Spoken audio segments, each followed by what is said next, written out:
I would like to call the Budget Committee meeting of September 30th, 2024 to order. Good evening, everyone. My name is Greg Reimer, Councillor and Chair of the Budget Committee. I would like to begin by reading a safety notice. In the event of emergency, please evacuate council chambers to the nearest exit through the chamber doors and obey all instructions given. And if assistance is required, please see the Deputy Clerk to my right. Once you've evacuated the building, please gather in the front parking lot outside of Town Hall. Also, please ensure your cell phones are on silent or turned off. And lastly, the Town of Lincoln Council meetings are posted on our YouTube channel. Closed captioning is available on all our videos by selecting the closed captioning button on the bottom right of the video. In recognition of it being National Day for Truth and Reconciliation, I would like to read the land acknowledgement. The Town of Lincoln, being part of Niagara Region, is situated on treaty land. This land is steeped in the rich history of the First Nations, such as the Haudenosaunee, the Haudenosaunee, and the Anishinaabe, including the Mississaugas of the Credit First Nation. There are many First Nations, Métis, and Inuit people from across Turtle Island that live and work in Niagara today. The Regional Municipality of Niagara stands with all Indigenous people, past and present, in promoting the wise stewardship of lands on which we live. In addition to a community walk held last week, there was also a flag raising this morning at town offices in support of National Day for Truth and Reconciliation, with several staff and community partners in attendance. Roll call this evening. Members of council are in attendance, with regrets from Councillor Njima. We also have staff in attendance as well. Thank you for being here. Declarations of interest. Are there any declarations of interest this evening? Seeing none. Number 4, statutory public meetings. We have no statutory public meetings this evening. Delegations is number 5. We do not have delegations this evening either. Number 6, consent agenda. We have no consent agenda items. Sliding into number 7, regular agenda. We are now considering item 7.1, which is report FN-13-24, 2025 budget introduction phase 1. Our Director of Finance and Treasurer, Manager of Corporate Communications, and the CEO of Lincoln Pelham Public Library will be providing a presentation. Prior to the presentation, I ask the committee proceed with a majority vote to request an extension for the presentation until completion. I have a motion moved by Councillor Mikulik that committee extend the presentation time regarding 2025 budget introduction phase 1, FN-13-24, until completed. I will now ask our Deputy Clerk to open the vote. Thank you, Chair. That vote's now open. Madam Mayor, thank you. And I'll close that vote, and that motion carries. Thank you. Thank you, Deputy Clerk. Just before Charlotte, Liliana, and Julie go ahead, I've asked the CEO to provide introductory comments this evening. Please go ahead, Mr. CAO. Through you, Mr. Chair, and good evening, members of council. Thank you for the opportunity to kick off the 2025 budget process for you. As you know, staff have worked long hours over the last number of months to develop a budget that I think, as you'll see as we go through the process, respects the high-quality programming and services that our residents expect, while also doing our best to maintain affordability for our community. I don't think it comes as no surprise, and I would suggest that we recognize there are a lot of varying views on the budget. Some of that we hear through surveys, others times we hear that just generally in talking to people, and staff respect that. We will be putting in front of you at a later date what I would deem a well thought out and costed budget that will see investments across the municipality while respecting the affordability of our community. We know that the high inflation of the last couple of years has hit our residents, just like it has affected our programming and infrastructure projects. That is why staff are being diligent to ensure that we present to you something that respects taxpayers while listening to the desires of our community. Does that mean that we're going to be able to do everything, or that every project will get done on the timeline that we initially anticipated? No. First and foremost, how we attempt to accomplish this is by reducing our reliance on property taxpayers through substantial grants and funding from upper levels of government, such as the monies we receive to support the Jordan Water Main. The more money we can secure from other sources, the less of a reliance we have on local taxpayers. This evening, staff will be presenting you an overview of the budget process, as well as some results from our budget survey. Staff took a multifaceted approach to promoting the survey in an effort to garner as much feedback as possible. The results, which I often say are a snapshot in time, are from those that responded. Do we often get as much responses as we would hope for? The answer is no. But we do our best to promote it, and again, we use this as a snapshot of what people believe at this particular point in time. It helps us discuss and shape next year's budget, but absolutely is not the only input. As always, Chair, we look forward to hearing from Council and presenting you with a budget that respects our taxpayers, but also invests in our community today, tomorrow, and for generations to come. And I say our taxpayers, but I also say our ratepayers. I often know Councillor Mikulik sometimes takes me to task when I say just taxpayers, but it's taxpayers and ratepayers. So thank you, and I turn it over to Charlotte and the rest of the team. Thank you, Mr. CEO. Go ahead, Charlotte.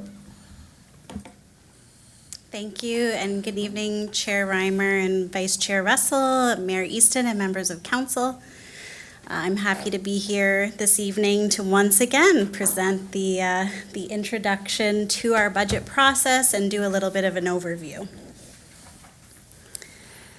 So what will we be talking about tonight? We're going to do an introductory video on how the town budget works. We'll do an overview of the budget process. We'll review our budget engagement results, receive a presentation of the budget request from the Lincoln Pelham Public Library, and then review the budget schedule and then go over next steps.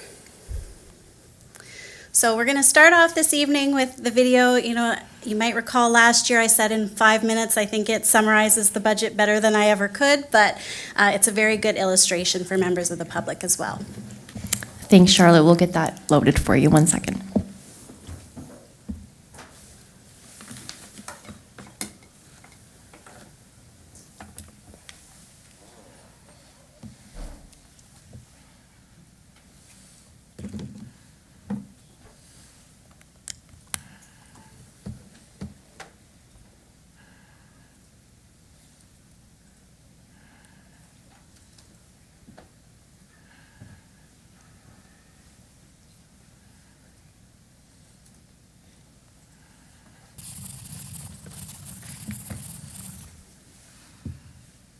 Okay, I'd like to help you understand how your town develops its budget.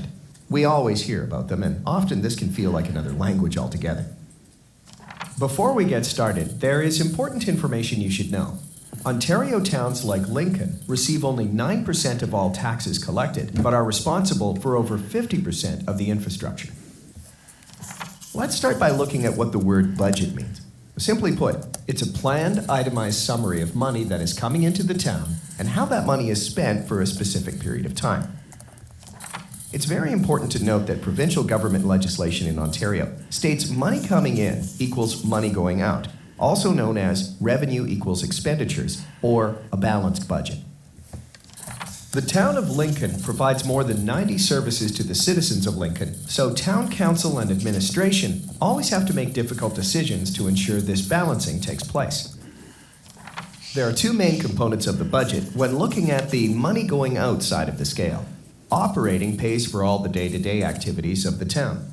This includes items such as salaries and wages, utilities, supplies, fuel, and insurance, just to name a few.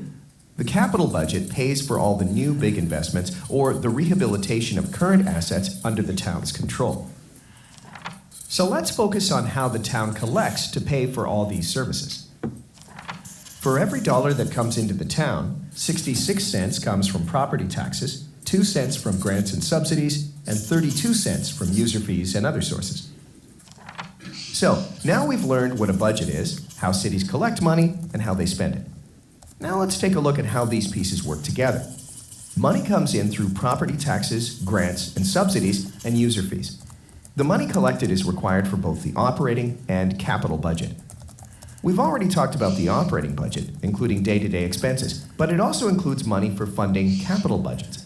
The capital budget pays for all the new big investments or rehabilitation of current assets under the town's control. This connection is made through three methods. The capital levy method reflects a pay-as-you-go approach. The reserve fund method, which reflects a planned, save now, acquire or use later approach, and the debt payment approach, which represents borrowing.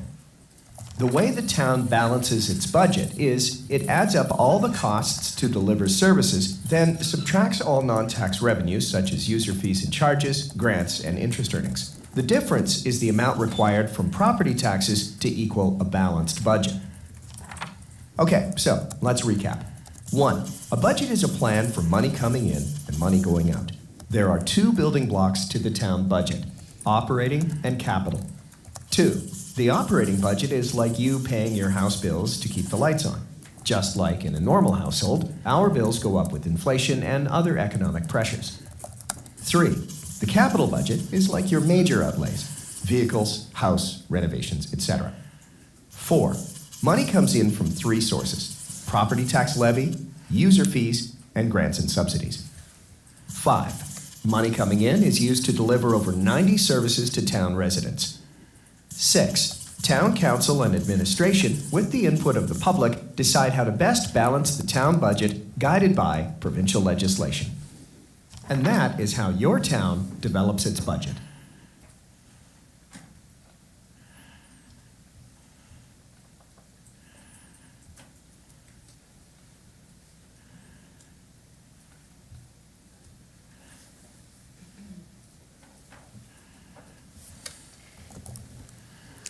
Thank you. So the only thing I have to add there as I was watching it is that it says we keep 9% of the tax dollar, but that's actually the estimate combined with the region and the lower tier. So in Lincoln here specifically, we don't actually keep 9% of it. So I just thought I'd mention that as well. So let's have an overview of our budget process. Municipal budgets are prepared by staff and approved by council. Some of the key features of a budget include defining levels of service and the fine balance between maintaining and improving services, facilities, and infrastructure while respectfully managing taxpayer dollars, prioritizing programs and services, providing a means to accomplish council's strategic goals and priorities, ensuring financial resources are available to meet health and safety and legislative requirements. And the audience is not just council members, but our stakeholders and residents throughout Lincoln. The Municipal Act does not allow municipalities to operate on a deficit basis or to take out debt to fund ongoing operations. Debt can only be taken out for major capital projects. This is referred to as a balanced budget, which means budgeted revenues equal expenditures. And Lincoln's budgets, like most other municipal budgets, are prepared on what's called a modified accrual basis, which is similar to a cash basis with a few modifications. This is designed to ensure that money coming in equals money going out. So as an example of that, we include principal payments on debt in our operating budget, whereas typical understanding of financial statements and business would not see that as an expense. It's capital in nature, but because we're always trying to make sure money in equals money going out, we have some of those items in our budget as well. Building a budget, excuse me, is like the balancing act our residents do with their own household budgets. We weigh needs versus available funds and consider affordability and cost to taxpayers. This applies to operating and capital, but is especially true with our 10-year forecast. Where do property taxes go? So this is what I was alluding to when I was talking about that 9%. Because we collect the property taxes, but of the amounts that the town collects, 52% gets paid out to the region immediately. So more than half of what we collect. 11% goes to the school boards, and then the town retains 37% of the tax dollar. And from that 37%, we pay for all the services that the town of Lincoln specifically provides, including legislative, administrative, and general government, economic development and communications, public works, roads, and infrastructure, parks, facilities, recreation, and culture, our capital contributions and debt servicing, our agencies, boards, and commissions like the BIA and the library, our fire rescue service, and our planning and municipal law enforcement. This is an overview of the budget process. It has 6 phases that we always discuss, and I'm just going to talk about those a little bit more. So phase 1 is prepare. The budget schedule is prepared, and departments review services and provide estimated costs based on service levels established by council. Town staff monitor trends, broader statistics, financial projections, inflation rates, and growth projections. And capital budgets are prepared for anticipated projects based on asset management planning and the needs that arise. So this is an ongoing process. We're always looking at forecasts and projections. We're trying to anticipate, what we think the inflationary pressures will be on different items like insurance and utilities, and then we're constantly updating them if we get additional information. So in that light, what are some of the budget key drivers? So we're looking at things like growth, when we anticipate development is occurring, service delivery, and the expectations that the residents have, as well as what council has asked us to accomplish. There are always emerging technology needs and the desire to constantly stay up to date, capital infrastructure, inflation, and then we're also looking at grant funding, both looking at opportunities and then also responding if we have some ongoing grants that we need to reevaluate. Some of the other drivers are compensation. So we have legislated and mandated increases as well as collective agreements. We have cash flow timing. We have fixed and variable costs. So there are some costs that we have, regardless how much we do, those costs stay stagnant. So those are our fixed costs. We have the BDSS and the commitment that's come up for that one. And then we also have legal and regulatory. Phase 2 of our budget process is to engage. And in a little bit, our manager of corporate communication is going to be coming forward and sharing the budget survey results. But as part of that engagement, we have a budget survey to understand community priorities and knowledge of the budget process, a social media campaign to promote the survey and inform and educate, a dedicated page on speakuplincoln.ca to engage and inform, and we also do a print outreach, including newsletters delivered to households and print ads.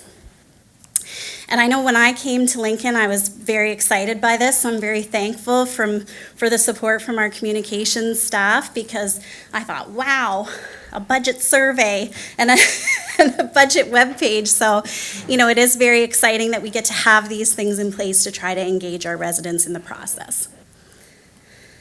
Phase 3 is develop. Staff continue to develop the budget, including stakeholder engagement. Many services have regulatory and legislative requirements, rate studies, or master plans. So a good example is our water and wastewater rate study just came forward this month. And so then those things inform our budgets and our financial plans. Some costs are based on decisions made in previous years, such as the West Lincoln Memorial Hospital funding or the Community Improvement Plan. Phase 4 is to consolidate. Budgets are compiled and reviewed by the Finance Department, and the consolidated budget is reviewed by the corporate leadership team. The budget has 2 main components, as we saw in that video, the operating budget and the capital budget. And they're related because the capital levy, or the transfers to the capital reserve funds in the operating budget, help fund the projects in the capital budget. But ultimately, what we're trying to get to with those reserve transfers is get them to the level that we think they need to be on average over time so that we can maintain and replace our assets. The budget book is prepared and provided to council with notes regarding significant changes and requests. And capital projects will include a description, justification, and funding sources, and staff will also include some visual aids such as maps and pictures. Phase 5, this is when it all comes here to you for members of committee. We inform, debate, and approve, or you inform, debate, and approve. So the 2025 budget book will be provided to council in advance of the meetings to allow time for review and consideration.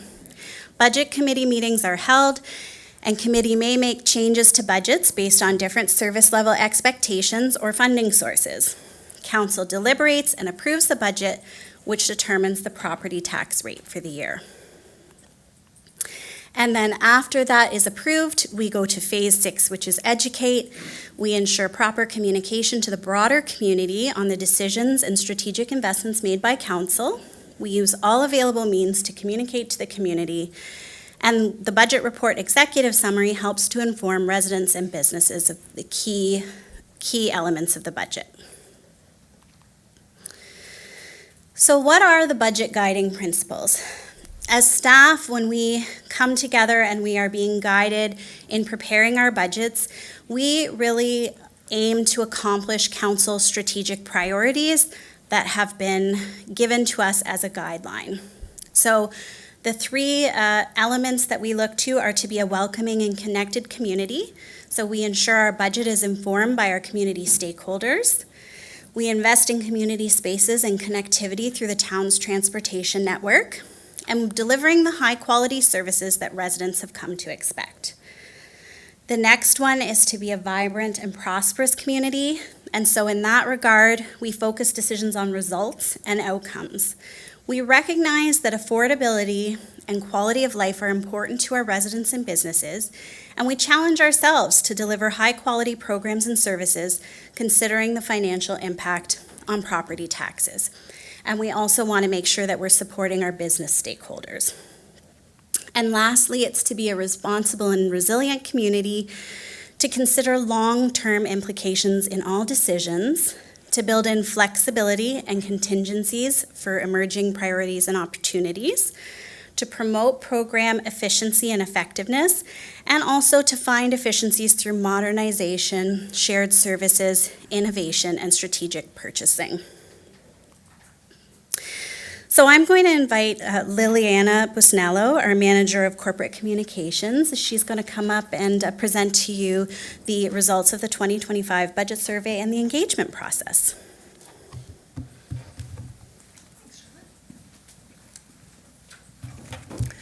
Thank you, Charlotte, and good evening, members of council. Okay, we've got our budget engagement slide up.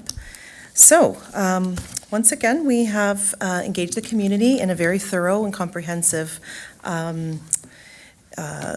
engagement process to understand the community's priorities coming into the year 2025. Again, Speak Up Lincoln has been the main point of engagement and source of information on the budget process.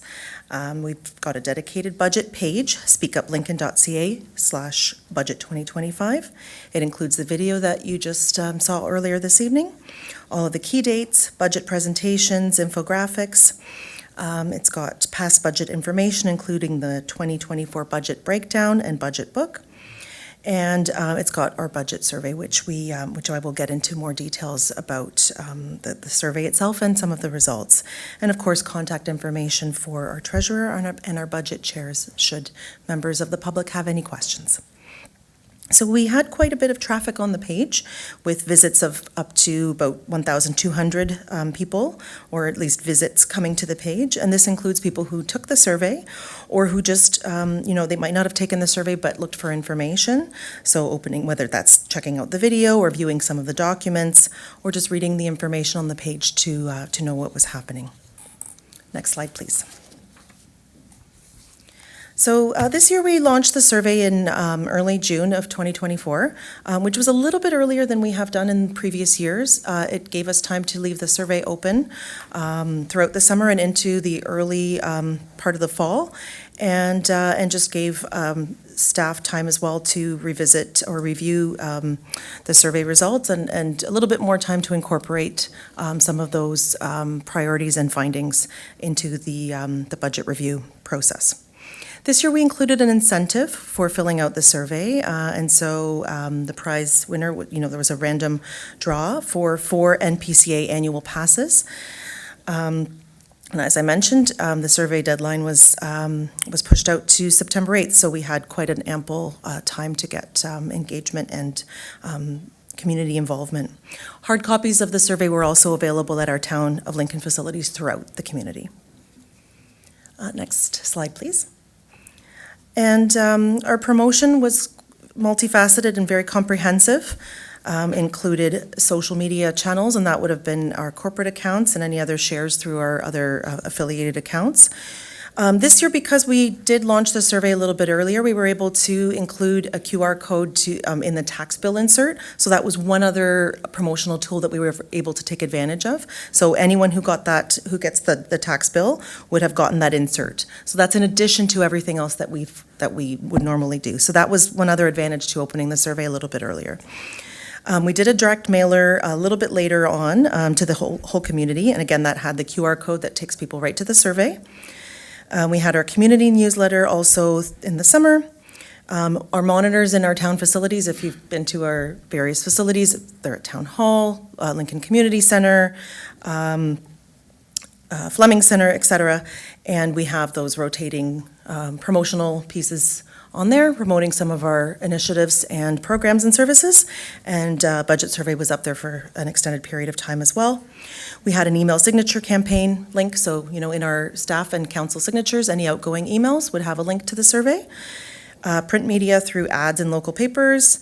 We utilized all of our digital newsletters available to us, so that includes the Downtown Bench BIA newsletter, Play Lincoln, Niagara Benchlands, Business e-newsletters, so very comprehensive across print, digital, traditional, and newer media.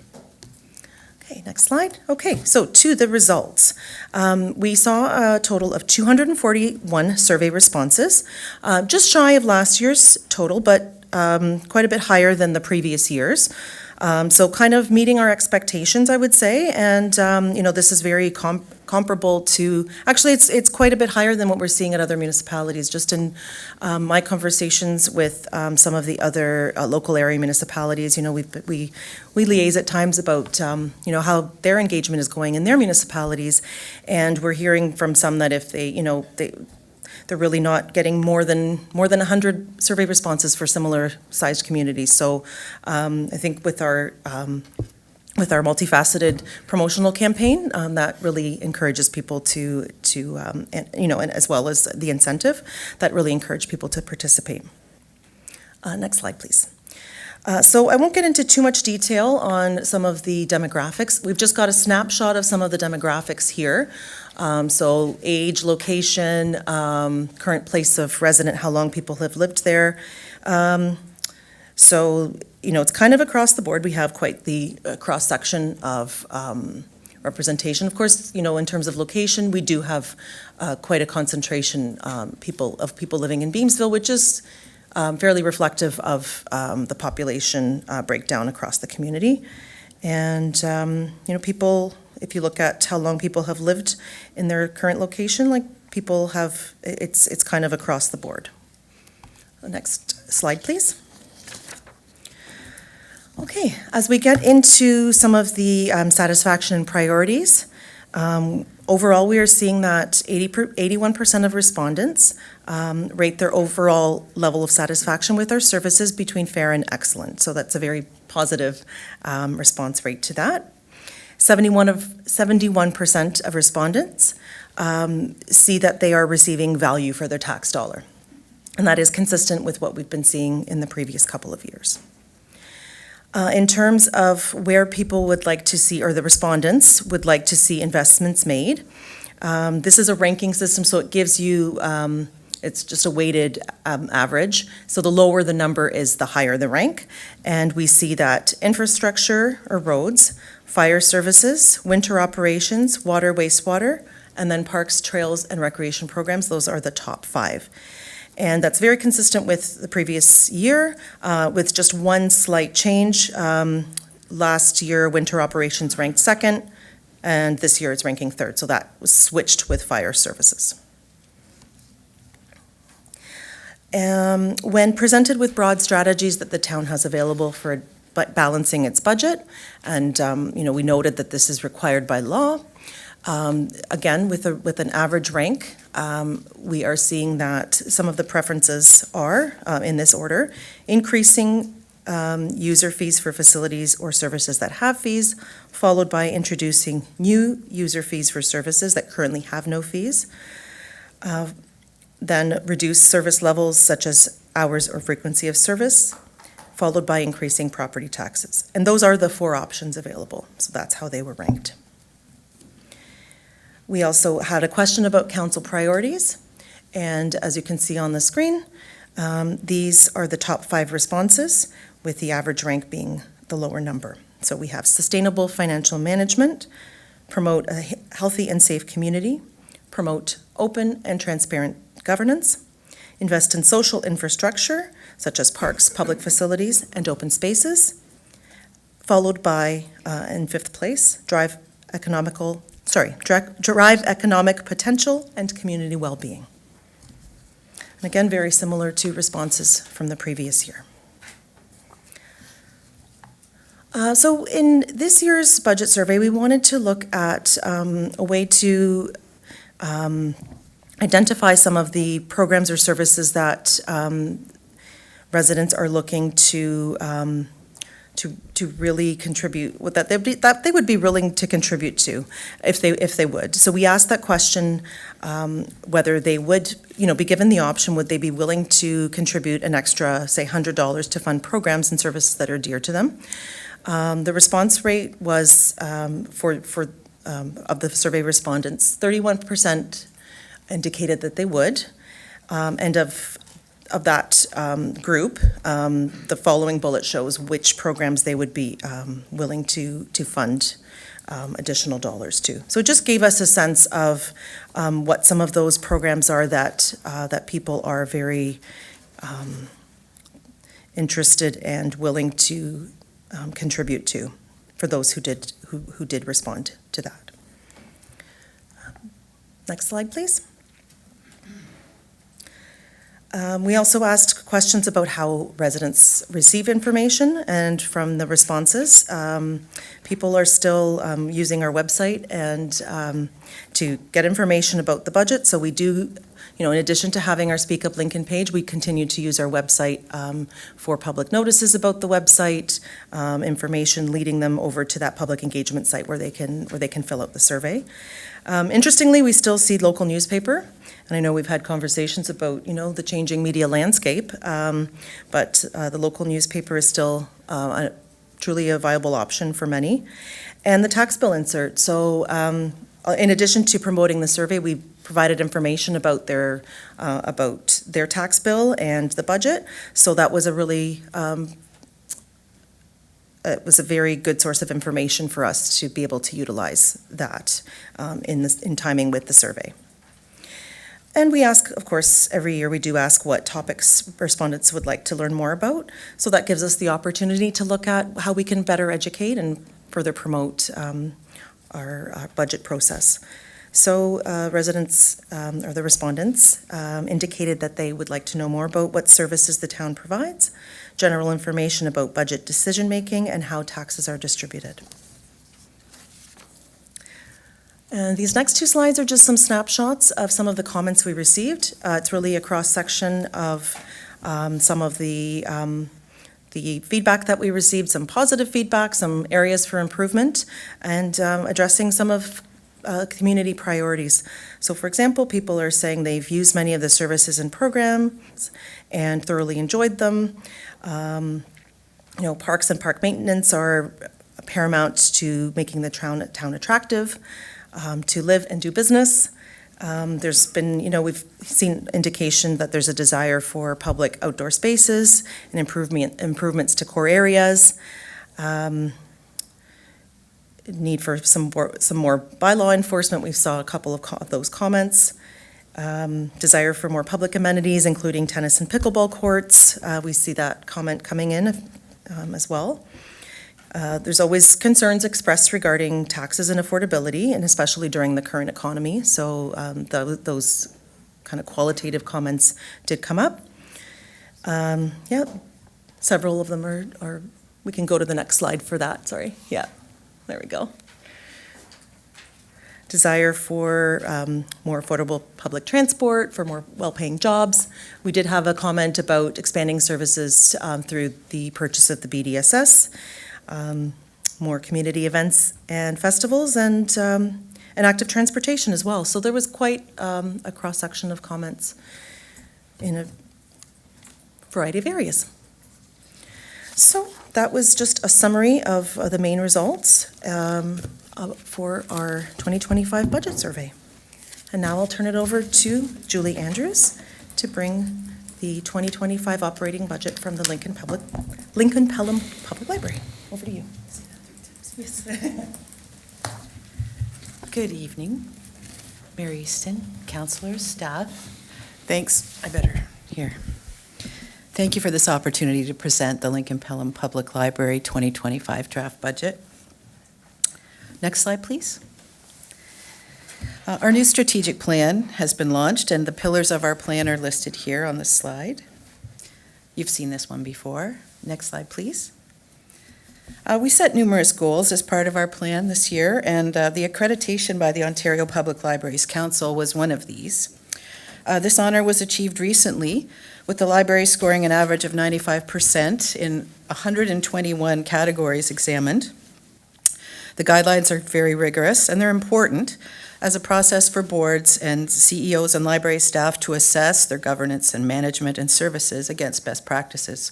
So we were really proud to achieve that this year. Next slide, please. Lincoln Pelham Public Library is an essential social service. We're a dynamic gathering place for innovation, for equity and opportunity, which enriches and improves the lives of everyone in the community. Residents rely on our indispensable and free materials, spaces, and services to more confidently navigate a complicated world. LPPL enhances literacy skills ranging from reading to finances to cooking, supports digital equity, fosters a sense of belonging and social inclusion, facilitates community connections, supports academic and career success, and more. Several years of concerted work on outreach have led to steady increases in program attendance, circulation, new members, and library visits. We are thrilled to be building connections with our new strategic plan and working with our many community partners to expand our reach. And these statistics are a clear measure of the success of our work year over year. This is just to the end of Q2 this year. You can see the increases that have occurred. Next slide, please. A few highlights from what's happening so far this year. It's been shaping up to be a banner one. With the support of the Rittenhouse Trust, we've installed a memory lab in our branch in Vineland. So there's an array of cutting-edge equipment that we have. It enables residents to digitize precious photographs, recordings, films, enhance and print old photographs, make them look better. It's a wonderful service, and it's being well used. With our partners in Grimsby and West Lincoln, and with the support of the Niagara Community Foundation, LPPL launched the Baby's First Book initiative at West Lincoln Memorial Hospital. Now, every baby born at the hospital receives a new board book with early literacy information and an invitation to visit their local library. Our incredibly successful Books on the Bench fundraising series has hosted Kate Quinn, Jennifer Robson, Linwood Barkley, and Amanda Peters in 2024. These perennially sold-out author events have been held in partnership with Vienna Estates, London-born and Fielding Estates wineries, and have benefited from local sponsorship by the Jacob Chartwell Orchards Retirement Residence, Niagara Peninsula Energy, and Jared Brandon Realtor. Another wonderful new initiative in Fenwick at our Maple Acre branch is the Migrant Workers Hub. It's a partnership between several regional groups, and it's improving the lives of many hardworking individuals in our community.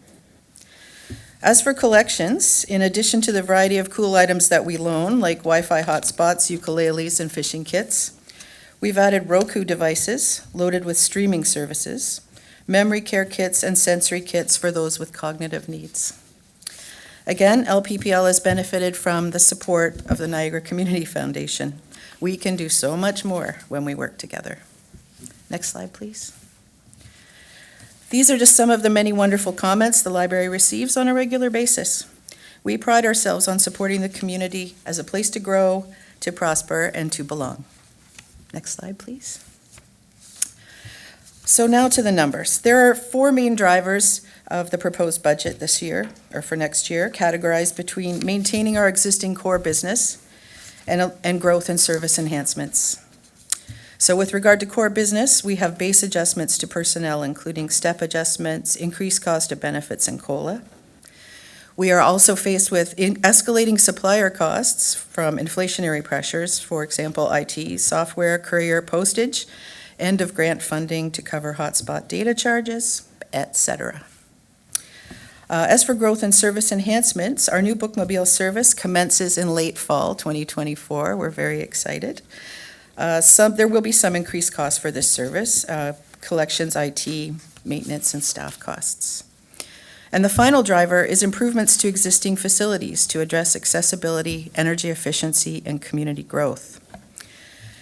The 2025 operating and capital budgets aim to balance progress on the library's strategic plan, community growth, against the fiscal pressures that are facing the towns of Lincoln and the town of Pelham.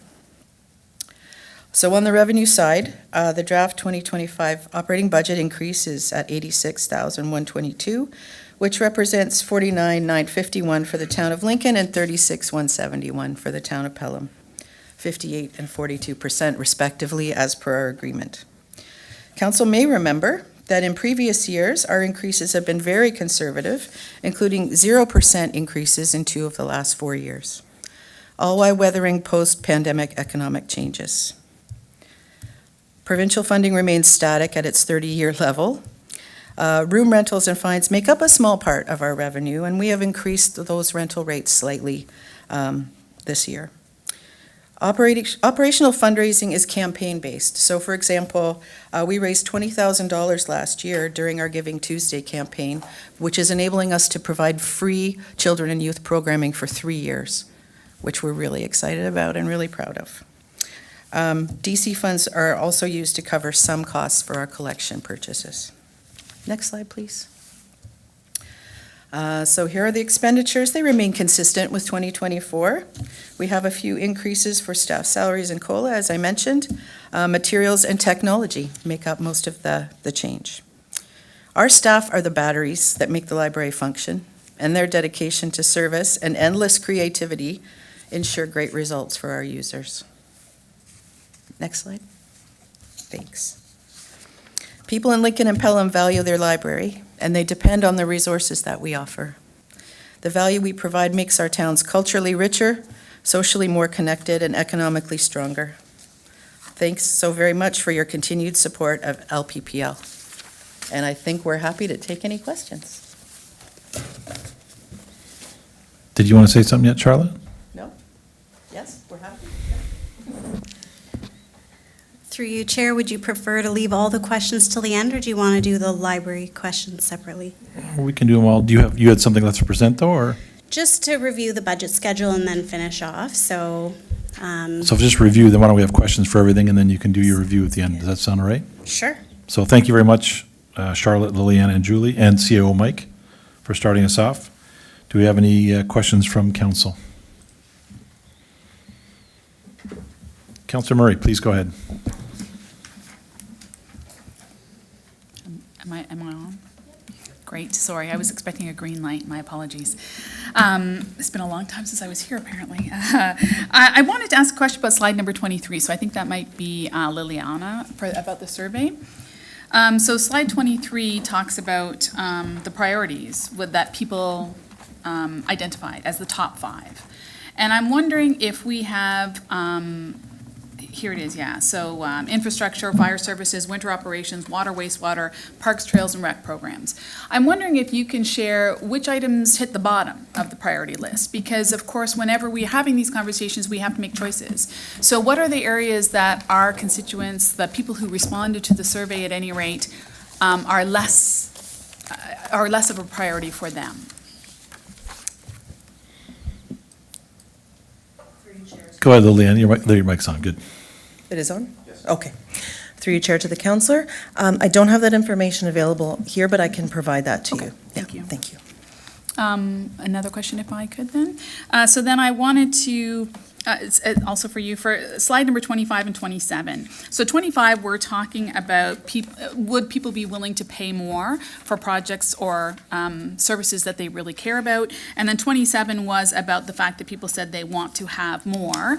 of things like public amenities, tennis, pickleball courts, child and youth programs. Do we have any kind of a correlation between, are the people who said, yeah, I'm willing to pay more, also the same people who want those sorts of services? Or do we not have any sort of a connection there? Yes, through you, Chair, to the councillor. We would have to look at the individual survey responses to make that correlation. When we present the budget survey results, we're just kind of providing the general Sure. Summary. But that is something that I can get back to you on. All right, and the reason that I'm asking for that is because if there are people who say, listen, I want more pickleball courts, I want more children's programming, I want more library services, and I'm willing to pay for it. Yes. Again, that's a different conversation than saying, I want all of these things, but I haven't got the money in my pocket to Yes, pay for fair it. enough. I think Director Deanne wanted to, yes. Go ahead, Paul. Yeah. Thank you, Chair. Through you to the councillor. Councillor, in terms of your first question, I just want to confirm, which slide were you looking at? So the very first one? The very first one, in terms of 23, top 5 which was the top responses? The top 5 priorities that people had identified. Okay, so in terms of the top 5, I think you've seen those, and I'm just going to name them all for you, just go in order, from most ranked to least ranked. So I'll reiterate the Can you start at the top. bottom?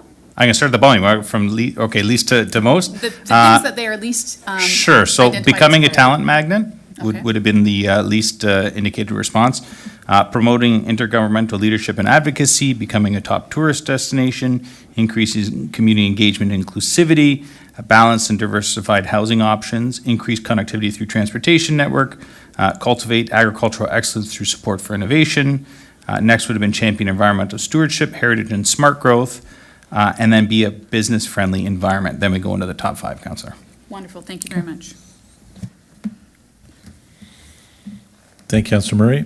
Do I go have ahead. one more question? Oh, sure, go right ahead. Absolutely, Yep, that's for great. sure. So, and then Julie, just one question for you about slide number 32, which was the by the number slide. Can you just clarify, is that, those numbers that you're seeing in terms of in-person visits, circulation and programs, is that Lincoln specific or is that Lincoln Pelham? That is Lincoln Pelham. And so 2023 was Lincoln Pelham as well? Like, so Yes, yes, they're apples and apples. Perfect, thank you. Yeah. That's all I have, thank you. Thank you, Councillor Murray. Councillor Russell, please go ahead. Thank you, Mr. Chair. Through you to Liliana, or possibly Director Deanne. On slide 23, where we talked about the percentage of respondents that gave us an overall rating of satisfaction level. It's bucketed pretty broadly between fair and excellent. And if I would have been able to use those in high school, I would have gotten a lot better reports back from my parents on, on my marks. But again, if I were to look at like excellent and A, probably good is a B, fair is a C. Like, that's a very wide bucket that we are encapsulating that 81%. If we were to go poor to excellent, what would those numbers be, do you think? Or if we were just to look at good and excellent by themselves? Through you, Chair, to the councillor. I recall looking at the survey results. They were very similar to the previous years. I don't think I have those spelled out as to the actual chunks between, excellent, good, and fair. But they are, I think it's a pretty even sort of split between those areas. So again, I would have to look at the survey results. And again, maybe that's something that we can get as a takeaway, maybe Sure. for, as an update for next meeting or after this meeting. Of course, yeah. Again, just because, again, I think somebody rating at good or an excellent is, again, it really does say something where fair could be interpreted either way, that we're doing okay, but maybe we're not doing okay. And I think to lump it into that saying that we are, it seems to think it's very positive, it may not be. So I just want to make sure we get that kind of clarified. Oh, sorry. Through you, Mr. Chair, follow-up question. As far as the number of respondents, obviously this is a very small sample size, and it's, again, I know that it's very similar to what we've seen in years past. How do you think we should weight this information, because it is such a small sample size, in making our decision process, or looking at the strategies that we should invoke to try to get to a decision? Like, anytime we get any external feedback, when it's such a small sample size, it's really difficult to say, okay, well, how much really should we look at this? Because, again, to the point that Councillor Murray made, again, if there's only a small percentage that are saying yes for a menial increase of $100 for some of their services, again, that's still pretty small, but there's almost 2/3 of those are saying, no, they don't want any increases. And again, we know that services are very valued amongst all of our communities. So is that something that we should say, okay, then maybe we should put a pause on doing any increases? Or do we say, okay, well, again, small sample size, we need to look at the bigger picture? What are your thoughts? Yes, and through you, Chair, to the ahead, councillor. Liliana. Yes, thank you. Yes, of course, we look at that as as a small sample size. It really is a flavor or a snapshot of what some of the community sentiment. It's only one piece of the budget process, and it's important to reach out to the community to make sure that they have the opportunity to be heard. We do extensively promote the survey, but as you say, we hear back from a smaller percentage of the overall community. So we really do have to take it with a bit of a grain of salt. It is something to reflect upon as staff and council are making these budget decisions. But of course, it really just shows that sort of flavor throughout of what's happening throughout the community. And again, I did iterate this a few times. We are seeing some consistency over the years, so we're not seeing huge changes or major shifts in what people's priorities are, what they think is important. So we take that into consideration as well. But it isn't everything that is, it's not the main factor, but it is an important piece to reflect on. Okay, thank you. And last question? Mr. CEO just had something to chime in there, Councillor Russell. Sure. Go ahead, Mike. Through you, Mr. Chair, thanks for the opportunity, and I think I tried to maybe capture some of this in my opening comments, Councillor, and so I'd say we, interpret it with caution. It should be something we ideally supplement with additional data and, start looking at it that way in terms of trying to draw some robust conclusions. It is a snapshot, I think, like you've heard us all say. But it's those conversations that are more important. I could probably have a conversation with a resident, highlight some key services, and probably most would say, yeah, maybe I am willing to pay another 20 or 30 or 50 or $100 if it means the following services, day camps, those sorts of things. So I think it's hard to provide the level of context sometimes that comes in a survey. Again, I think historically or typically or traditionally municipalities do surveys, but again, I think you're also seeing some try to get away from doing surveys as well, because it is, again, just a snapshot. It's meant to give us an idea, but I wouldn't put a ton of merit in it unless there's other conclusions that back up what we're hearing here. So I think we share it with you to say, here's what we're hearing from residents. It could be the same residents that we're hearing from year over year who are very engaged in this particular topic, and that's why we see some of those trends year over year.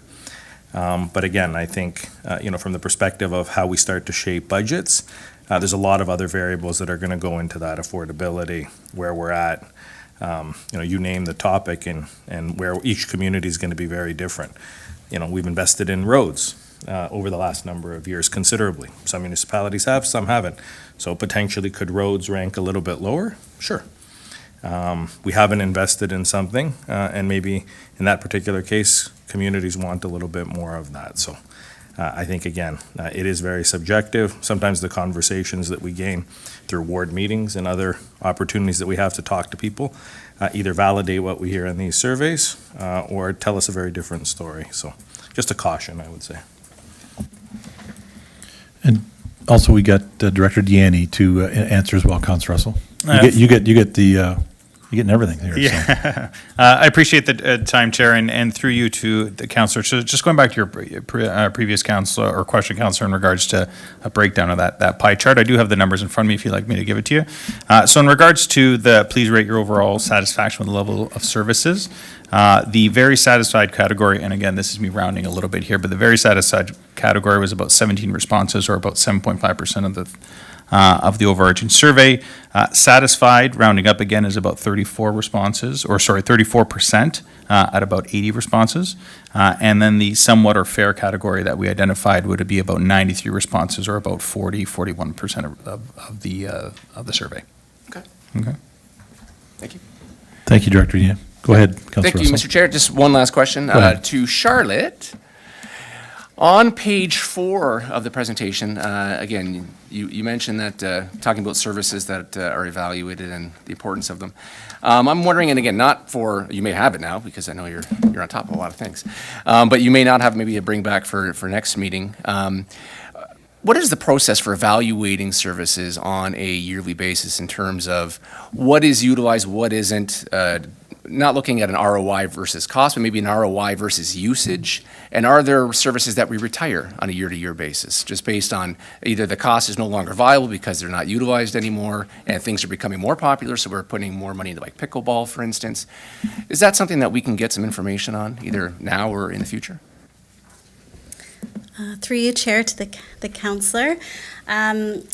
You know, some of this is really, I think, more for the CAO to answer in a sense, because there is a portion of that that's a lot larger than a financial decision. So, you know, not to pick on the chief over there, but one example I always give is like fire department is like, there's a cost to providing fire services, but we all really want those services available, right? So I recognize that in my role as the treasurer, yes, I'm looking at financial information, but there are also larger picture items that are more strategic in nature that are guided by council and what you've said and what the residents have said. So I would say each director for their own department and in consultation with the CAO, they are always looking at those things and they're evaluating what they're working on, but it's not solely a budget exercise. It's more in terms of what the priorities are for council as you've directed us in terms of carrying out our work for the corporation. So that's the best answer I could give, but I don't know if the CAO wants to add anything to that. Go ahead, Mr. CEO. Through you, Mr. Chair, to the counselor. I mean, counselor, I think we can definitely try to provide you some of that information. I think Charlotte's right. A lot of that conversation happens with each of the departments around our corporate leadership team table, not just during budget time, but at all times. And I would say on any given year, and both Director Graham and McKay aren't here, but you know, if I think about things that fall into the traditional things we do, but the frequency with which we do them, for example, grass cutting, snow clearing, and I don't mean snow clearing on our primary roads, but I mean some of the other things we do. Those are absolutely things, generally speaking, that we look at. I have what potential savings could come from if we don't cut grass as often, for example. Those are questions we're having, and I think as we get into the budget process, these are things potentially we could look at with members of council if you want to look at changes in service delivery. I think Charlotte is correct in saying that it's not just a conversation on what are we going to get out of the business of doing, but do residents want and like the frequency of grass cutting, for example, and at different times of the year, we could potentially find savings. You know, putting up Christmas lights. There's an electricity cost to Christmas lights at certain times of the year. Can we find savings there? How we clean our parking lots. And again, the frequency of snow clearing in our parking lots. I probably have a list of those types of services, and not to pick on one particular section, but it is an area where some of it's discretionary. I think about the methodology a KPMG or a Deloitte uses when they look at service delivery reviews, and they put things into 4 different quadrants. They look at what is mandated, what is legislated, what is traditional, and then there's this broader bucket of kind of the nice-to-haves. Most of the services we have fall into those first 3 buckets, the legislated and mandated, which we can't touch.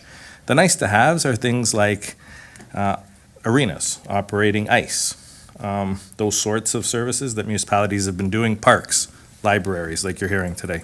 Things that we're hearing or doing and have been doing for the last 100 years that have become traditional, but they're not legislated or mandated.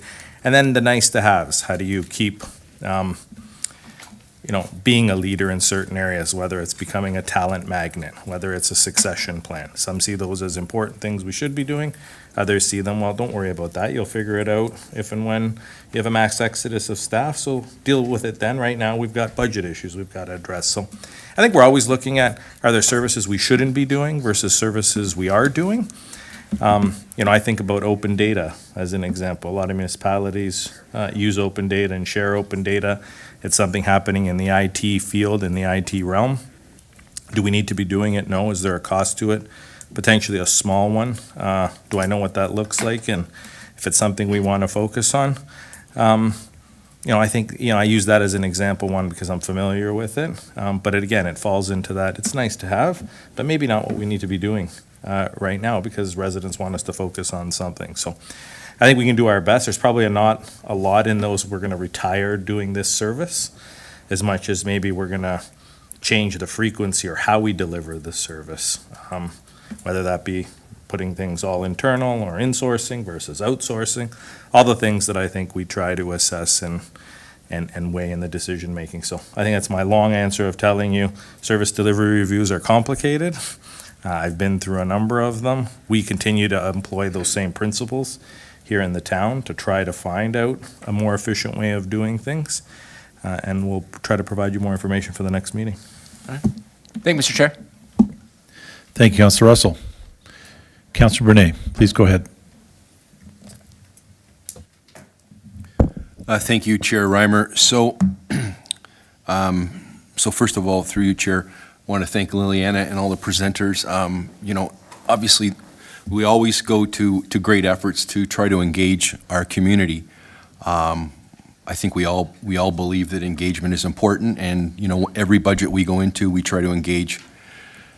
But I got to tell you, I'm disappointed. If I was a first-time counselor, I'd be looking at this going, why are we even engaging our community? 241 and 68% of the people say they wouldn't pay $100 for something they were passionate about.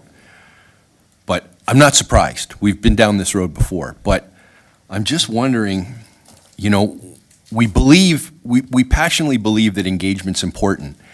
And people in this community, when they're passionate about something, they fill this chamber. We've seen it many times. Flyville, development, Calvary Gospel Church, and Victoria Avenue and everything around Prudhome's.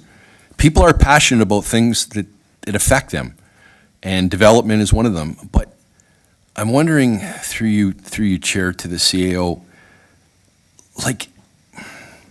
when we talk about BDSS, just to put things in perspective, we go to a survey about what we're going to do with BDSS. What type of responses are we getting from the community on something like that? Just so I understand 241 versus what we're getting from BDSS, just to put it in perspective as we enter budget. Through you, Mr. Chair, to the councillor, I can tell you, councillor, in just the first 48 hours on BDSS, we had over 1,000 respondents. I don't know the number now, but I think we're probably approaching close to 2,000. But 48 hours, 1,000 respondents. I think, to your point, when people get really passionate and care about something, not to suggest they don't care about how budget dollars are spent, but when they care about something that they've got an emotional connection to, like a school they've been to, and what's the future of that school, tear down, keep, or everything else in between, they're going to voice their opinion, and they're going to take the time to fill out a fairly lengthy survey, too, to tell you what they think. Mm-hmm.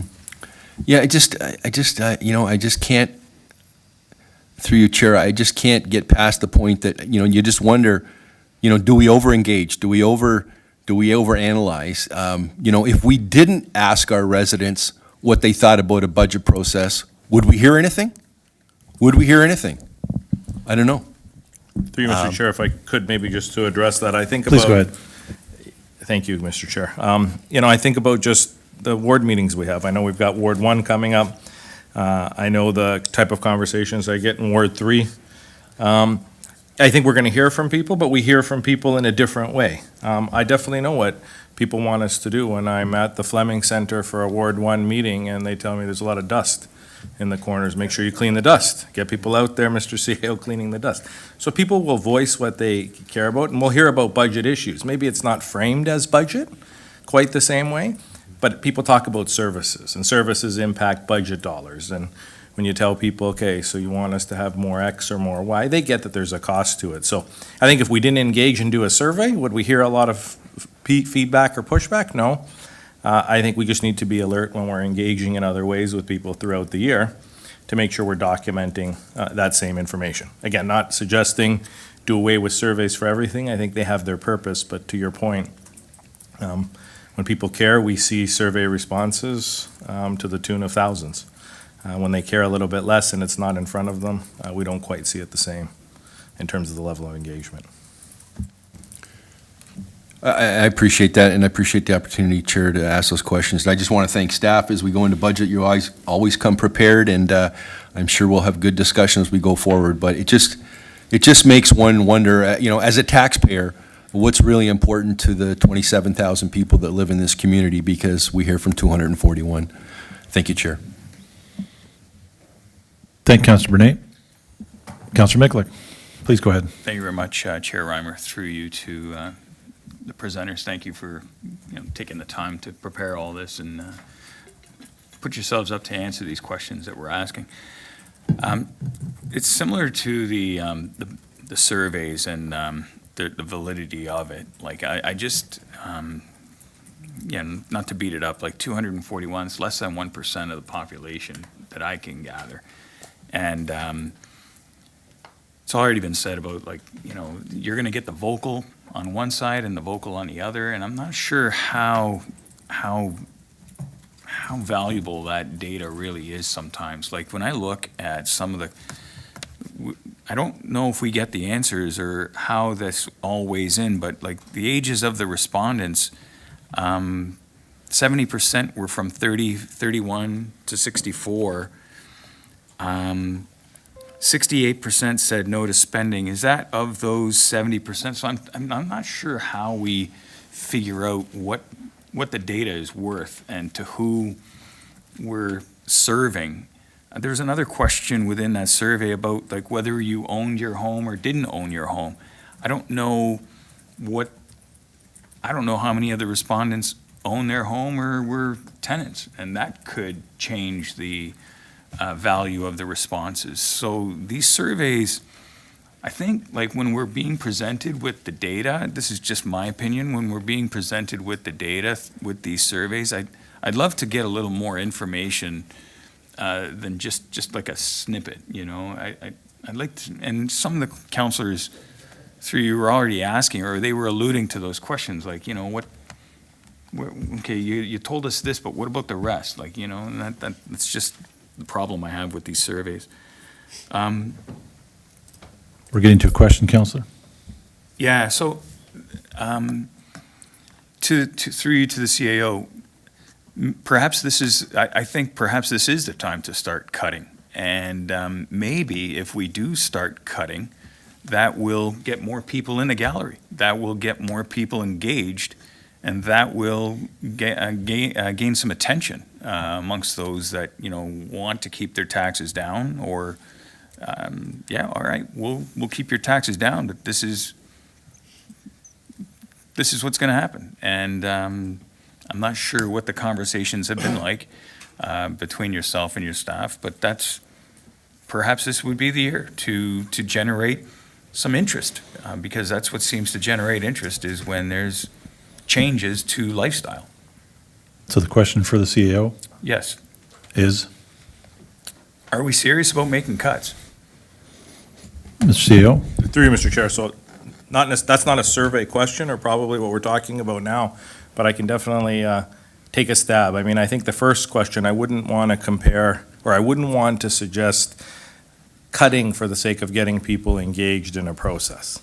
I think if council sets a target, and by virtue of that target, or suggests to us we're not okay with X or we're not okay with Y, then I think, inherently, when you start talking about cuts and cuts of services, you're going to get people in. I think we've tried to talk about the survey, and we're probably beating a bit of a dead horse, but that's okay. I'll continue to, hop on that bandwagon and beat it also. I just would say I wouldn't discount what 241 people said to us. 241 people took the time to fill out a survey. They've weighed in.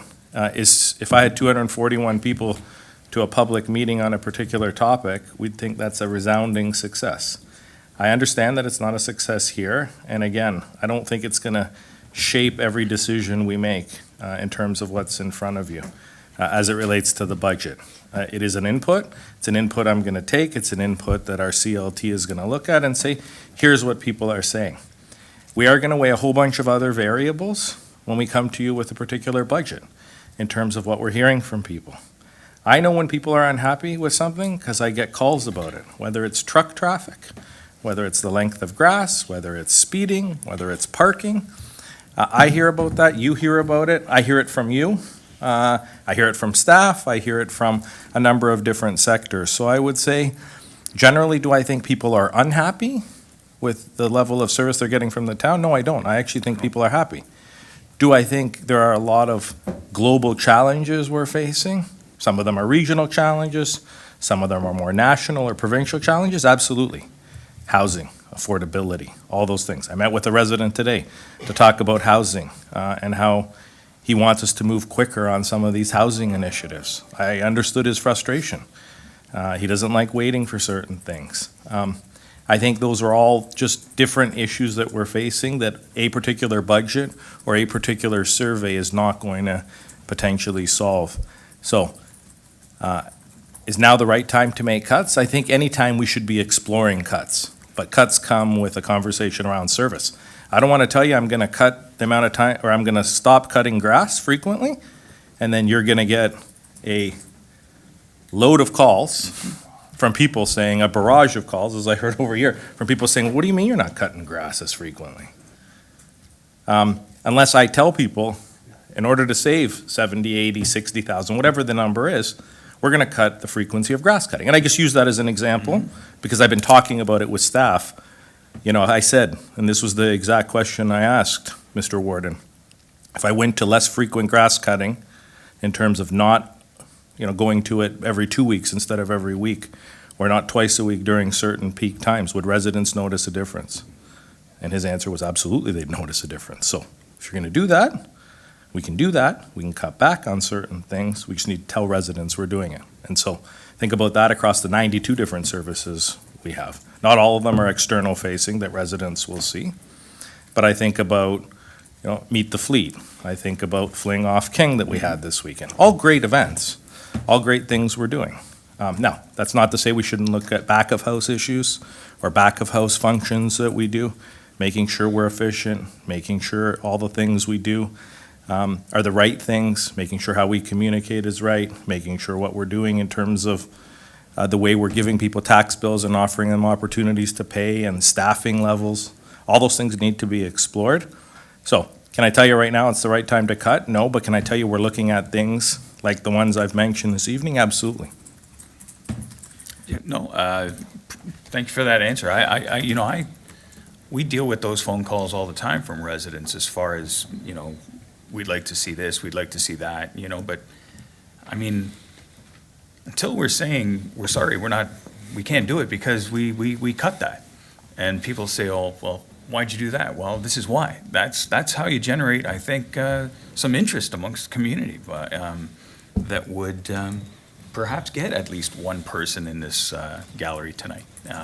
So those are my comments with that. And then with respect to, through you, when we're looking for participants in this survey, should we try to entice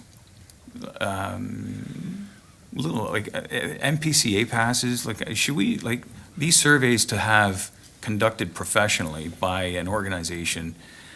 You would be spending a lot of money. Should we be trying to entice participants with more of a monetary, like $50 off your tax bill or $20 off, in a different way, like ratepayers would benefit.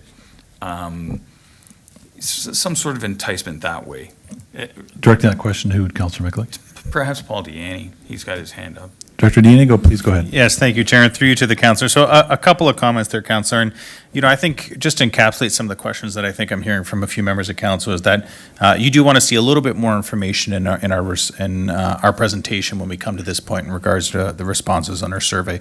What I think we've tried to do in the few slides in front of you is try to synthesize the responses to what we thought was the most pertinent information, but we can always go back and sort of revisit what we provide to you in these presentations moving forward.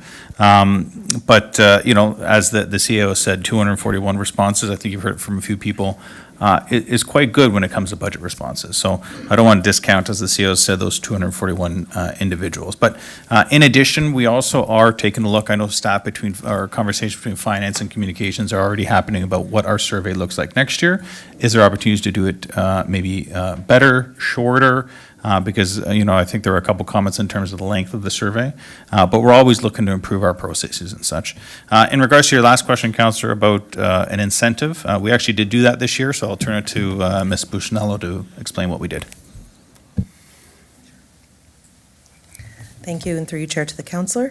Yes, so we looked at having an incentive through those passes. It was something that we thought was supportive of NPCA, and we wanted to promote a local, the conservation area, and something that people could use for, there's 4 passes that can be used. It's like basically an annual membership. So that was something that we provided as an incentive, and we broadly promoted that through all of our promotions. So that was a way that we thought we could provide that incentive for survey respondents. Yeah, well, I'm aware. Counselor? Thank you. I'm aware of that incentive, but if I'm not going to the park, if I have no interest in going to an MPCA park 10 times a year, I think what incentivizes me is maybe a Visa gift card or a cash gift card. That incentivizes me more. I can use that anywhere, not just the MPCA park. So those are my comments. Thank you. Thank you, Councilor Miklik. Councilor Patria, please go ahead. Thank you, Chair Reimer. And the survey numbers have been talked about enough, so I'm going to focus on something positive. Lincoln Pelham Public Library, Miss Andrews. So exponential growth, in-person visits up 13. Let's round up. I like to round up. Let's say 14%. Circulation up 10%. I think that's the books I took out. And then, but explain programs to me. So 2,008% increase. Julie, what is going on there, please? Through Go ahead, you, Julie. Chair, to the councillor. Thank you for those lovely comments. We're working really hard. We're promoting ourselves really hard. You see Rosie out in the community. We're doing outreach at all the parks. We're going to all the events. We're working with town staff when they do the park programs. We're working with the fire department when they come out with trucks. So we're just really out there a lot. And when we're out there, we're making library cards and we're loaning materials, getting ready for the bookmobile, and we are promoting our in-house programs too, and all the amazing things that we have and that we do that people don't know about. So it's starting to pay off. Terrific. Thank you very much. And through your Chair Reimer, a question to our CAO.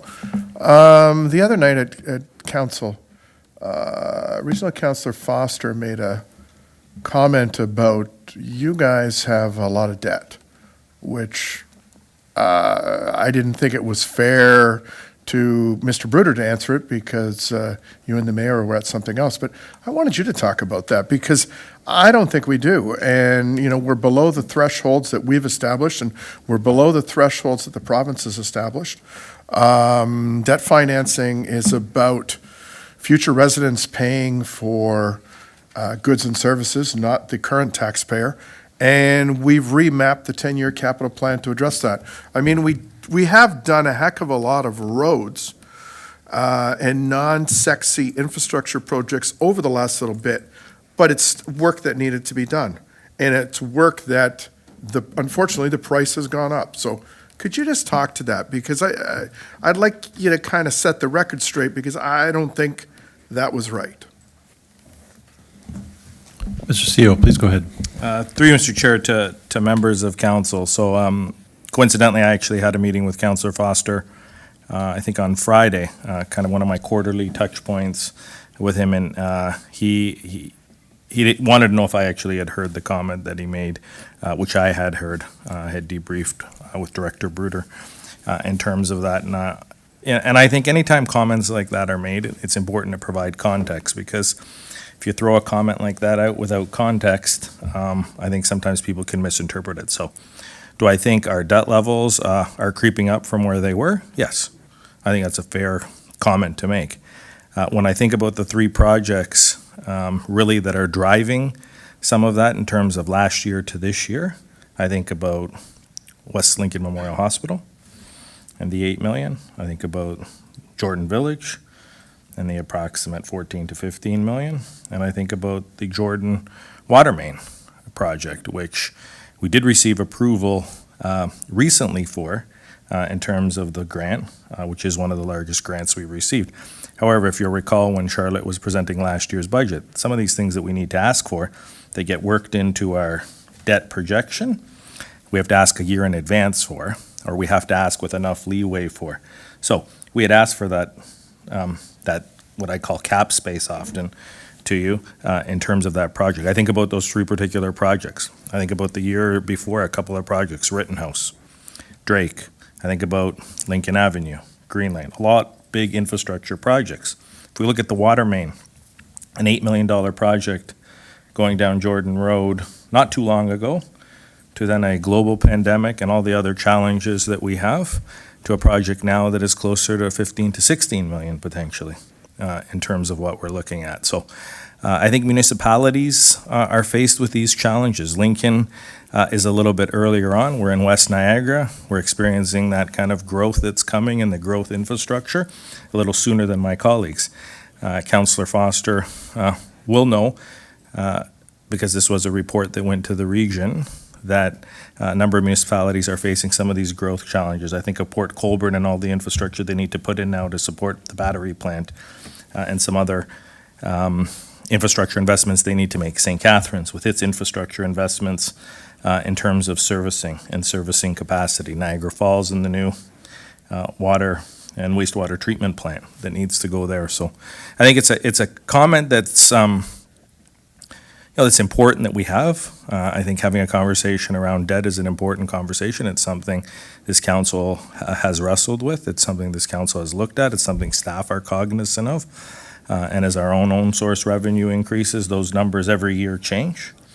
I can tell you, Charlotte and I had a recent conversation with IO, Infrastructure Ontario, which is the main agency that provides debt to municipalities in this province, and definitely within the context of Niagara, IO is the preferred choice. And one of the conversations they had with us is that, Lincoln, you may be 26,000 people, but you have water main projects that need to get done that are cost the same here as they do in Hamilton, as they do in other places of the province. And so how are you able to pay for it, and what can we do? Because smaller municipalities versus larger municipalities, a $16 million water main project to the city of Hamilton or to the town of Oakville doesn't really have as much of an impact in terms of debt thresholds as a project does here in the town of Lincoln. So I think provincial agencies and bodies are starting to look at this. I would say, again, we've been successful, and I applaud council for, when you can, telling us to take a pause, when you can, challenging us to go out there and find money.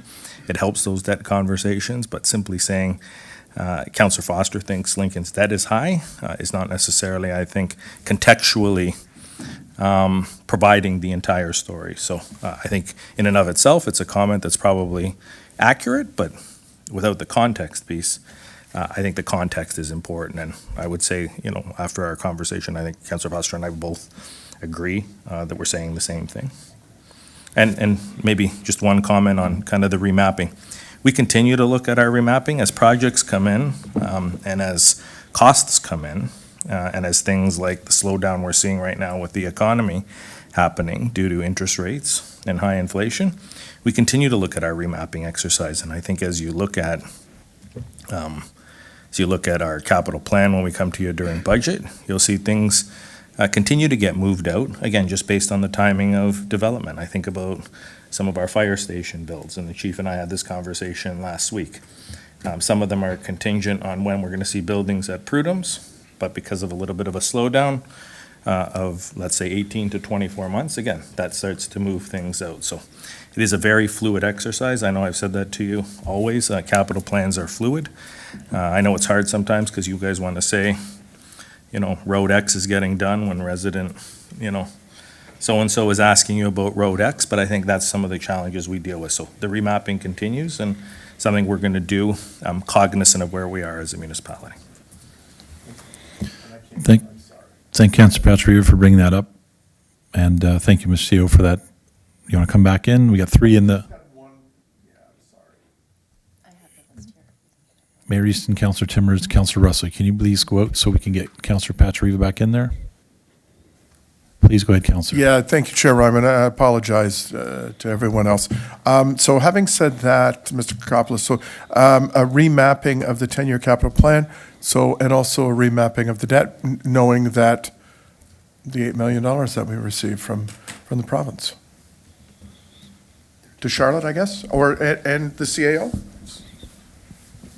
Through you, Mr. Chair, why don't I start, and well, if, Sure. and Charlotte can take it. Absolutely, Counselor. I think Charlotte and I have talked about what's the calculation now that we receive that money from the province. But remember, you've got a couple other roads coming. No, I know. Green Lane and a few other things that council wants to do, so Yeah. one's off, a couple are on, and so Yeah. we can continue to have that conversation and give that information to you. Charlotte may correct me if I'm wrong. Through you, Chair, to the counselor, you are not incorrect, Mr. CAO, but, you know, a budget is sort of a living document, right? I mean, we talked about that with the water wastewater financial plan. So we're always updating. We were even updating some more things today. It's constant, right? So we find out things, we find out about grant funding, we find out something different about a cost that we anticipate, and we do our best, and then at some point in time, we have to kind of bring that to you as a snapshot. But then there's, you know, inevitably something else that we find out another month later, another 2 months later, and then we just constantly update it. But yes, we're always working on it. We're always looking at it and trying to, you know, be mindful of the impact. And I would say, you know, the message last year and the message that I would give you this year would be the same, which is that infrastructure gap is a really important thing for us to focus on, trying to increase our contributions into the capital reserves and into the capital program is really the way that we're going to increase the amount that we have available for the capital projects that we want to do, and that's what's going to help us in the long run. Okay, yeah, thank you, Charlotte and Mike, and through you, Chair Reimer, and I mean, this is just further, you know, points to when we go to AMO, why we continue to ask the province about OCF funding, about, you know, funding to the library that hasn't changed in 30 years. So we received the same $24,000 when we were a town of 8,000 people, and we're triple that, and we still get the same money. But when we go to the province, we advocate. We say, you know what? The landscape is changing, and you need to change the rules. And at the same time, you don't need to give us the money at March when most of the financial year is done. It would help to get it up front so the municipality doesn't have to carry these costs over 364 days of the year.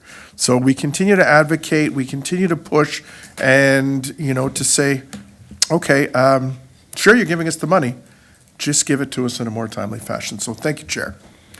Thank you, Counselor. Mayor Easton, please go ahead. Thank you very much, Mr. Chairman. I certainly have appreciated the comments that have been made so far. I want to make a comment about the debt. There's another piece to that debt story that hasn't been revealed.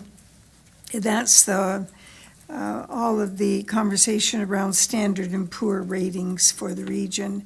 And Standard & Poor ratings will take a major hit when all of the municipalities start applying for debt. So years ago, when there was almost no capital work being done in any of the municipalities, this never even came up. And Madam Treasurer will understand this clearly, because the first time that it reared its head was when Pelham built their new community center. And all of a sudden, there was this great brouhaha at the region that Pelham had too much debt. It wasn't that Pelham had too much debt, but that debt was impacting when they went out on behalf of the municipality to broker the debt. It had an impact, or they believed that it would have an impact eventually on their Standard & Poor rating. So Councillor Foster has been the chair of corporate services for a number of years now. I think both all the years that he's been on council.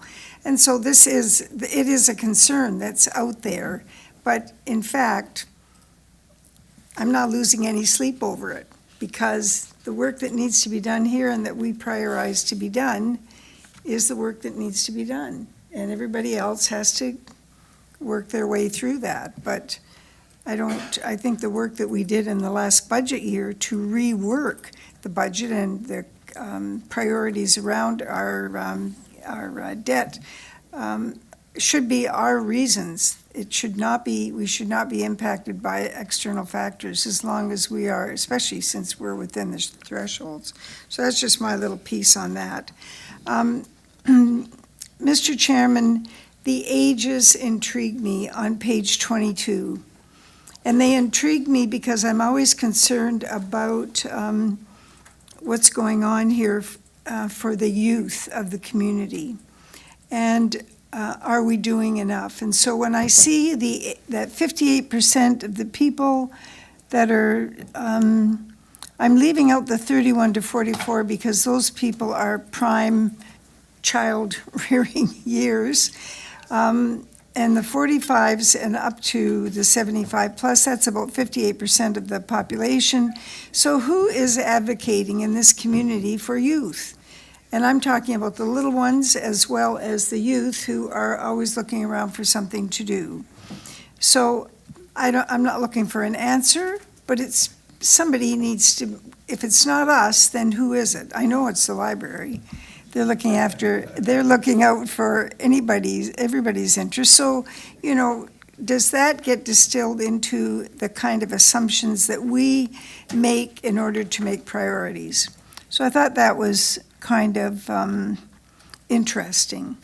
The other interesting factor that I have seen consistency, I remember the meeting that I was in looking at what was needed in the Jordan Park.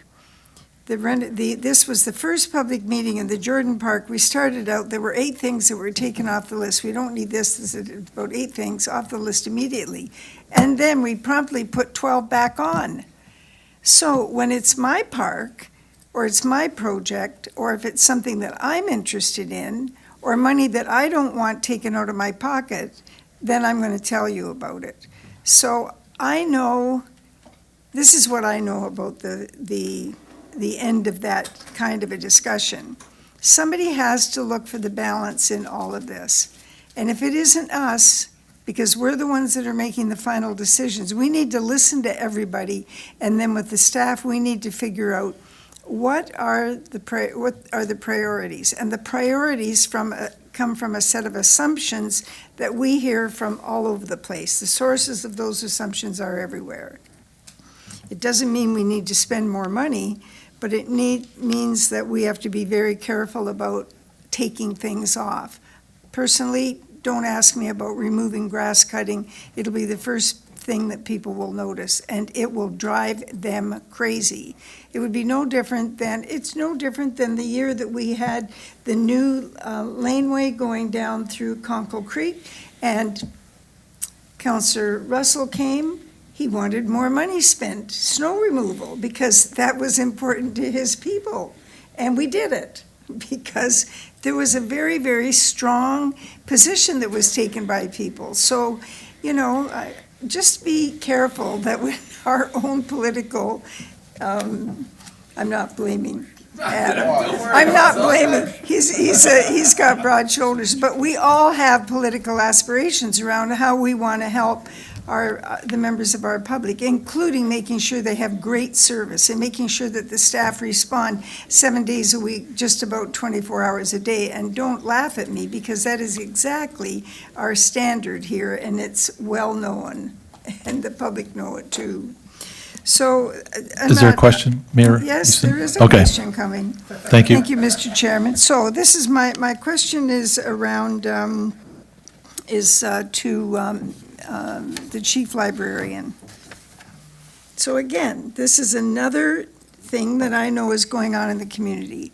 So I happen to know that, as we all do, that homeschooling is very important to this community. It may be more important than it is in other communities. And I know that we support it. But unfortunately, I never see it in your budget. You would think that it was invisible. I don't think it's invisible, and I also think it's very important.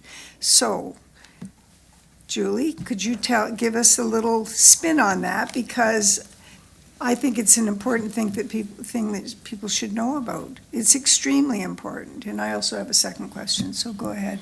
Please go ahead, Julie. Through you, Chair, to the Mayor. So of course, it's very important, and it's a service that we love providing. We provide support to many, many, many families of homeschoolers.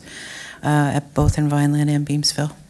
It's something that we do as part of our regular work, so important that our staffing levels stay at a reasonable level so that we have the hands to help the folks when they come in, and sometimes they come in groups, so we need to have people off our desk able to help them with their needs, find what they need. So it's not in the budget as a separate item, but it certainly helps make up our circulation staff work. Okay, so it's part of your capacity delivery, and I think it's an important one to know about. Mr. Chairman, the other question that I have is around early development indicators. So these came forward recently at the region, and we have some problems in Lincoln, and they are not small problems. So again, these are so important that when I look at programs that in community services and the kind of programs that you're delivering, I'm wondering how effectively are we responding? And if we're not responding as a town in terms of making sure that our programs reflect the support, then who is going to respond? And Mr. Chairman, the reason I'm bringing this up is I had a conversation this week with a teacher on the weekend, and she was explaining to me what the impact is of children coming into school without certain physical and emotional preparation. It was horrendous. Now, you can say that we don't have a responsibility. However, we do have a responsibility to ensure that children in this community end up with a good future life. So, this is about programming, it's about the quality of programming. Are you doing anything about this? You're shaking your head, so I think you know about the study. And it's done regularly. This is not a fly-by-night kind of thing. Through ahead, your Julie. chair to the mayor. I read that study very with a lot of interest last week from cover to cover. I was really surprised to see some of those results, but heartened by the knowledge that we're providing a great number of programs that support early literacy. I mentioned baby books already, something that reaches 700 families in West Niagara as a result of that program. But we also have this year instituted new baby programs, so baby story time programs, babies with their caregivers, obviously. A new program for parents and caregivers to come and meet together to share information and support and stories with the support of our staff. We have school readiness programming, of course, at the end of summer to help kids that are getting ready for that. So we do recognize that, Mayor, and it's something that the lion's share of library programming is directed to children and families, and our fundraising that we've been successful with has enabled us to do all kinds of different programs than we were able to do before. So robotics and STEM and STEAM programs for really young children that we weren't able to do before. So we're constantly looking for new ways to engage around those types of programs and support our community. Okay, that's very important. I could ask the similar question of Mr. Deanne, but we won't tax him in his new role. But the point is, Mr. Chairman, that these years before school are in our hands. It's in the hands of parents, and it's in our hands in terms of ensuring that there's affordable programs that are available. Because if it doesn't happen then, it appears as though the delay is so significant, and I will certainly share that information to anybody who wants to see it. But I was so startled by the results, and this is the third time that I've seen them, that I really am very, very concerned about what's happening in certain parts of our town in terms of children's developmental limitations. Thank you very much. Thank you, Mr. Chairman. Thank you, Mayor Easton. Mr. CEO, you had a few comments? Through you, Mr. Chair, I think briefly, just because, I want all members of council, I think, to know what the mayor's talking about in terms of that study, and most of you are probably aware of those 5 domains of development, but they're social competence, emotional maturity, language and cognitive development, communication and general knowledge, and physical health and well-being. And I think in each of those areas, whether it be the library, whether it be our camp programs, we're trying to target those kindergarten and up children, whether they be some of our healthy programs. I think about some of our agencies right now, whether it be Community Care of West Niagara or others that are trying to work to address some of these, I think, developmental health and well-being of young children facets. I think about physical health and well-being. So I think about the need for primary care doctors and physicians in our communities. And you look at a number of communities that are trying to address that particular problem. Again, I think there's a number of things that we're doing as a municipality that maybe doesn't directly yell to it, developmental health and well-being of young children, but that tie into these 5 domain areas. So whether it be some of our camps we have in various facilities, or it be some of our cultural opportunities that we provide to youth, they're all elements that I think address this particular piece. Thank you, Mr. CEO. Councillor Timmers, please go ahead. Thank you very much. Well, that was a very good conversation, and I'm glad that you brought that up, Madam Mayor. Okay, so I've kind of lost. I'm wrapped up in the early learning and children at risk at this point now. That's my past life. So just through to the CEO, well done. I don't have a question. Just when I saw those numbers, I was just, really amazed. And the programming, I do follow what kind of programming is happening, and I'm always so impressed by, the creativity, and you're hitting, in my opinion, it seems like you're hitting all age groups, from young to seniors, and I think it's fantastic. So just around the survey, so every year we have a lot of discussion about the survey, and I honestly don't think that the response is a surprise or a disappointment. And I think if we, as the CAO said earlier, when we have an audience of 100 people, we all take note, we all listen, they're all here telling us. And here we have 241 people, and it seems that it's like the numbers are too low, or that we're not happy with that, and I'm quite happy with that. And when you look at all the ways that we reached out, I don't know how many more ways you can reach out. Putting one in the tax bill was brilliant. It went to every single house in the entire town. So I don't know what the cost is behind all of this. I'm sure it's a great cost to send that out, and I'm quite pleased with the results personally. I think also as ward councillors, we need to be thinking and listening and sharing all year what people are giving us. What is the feedback? And I think that we bring that to the table when we start making these decisions. So no question, but thank you very much to all the staff who are here and presenting tonight. Thank you, Chair. Thank you, Councillor Timmers. Councillor Russell, please go ahead. Thank you, Mr. Chair. Real quick question, probably, through you to either Charlotte or to our CAO. I thought the conversation on debt was very productive, very good to have.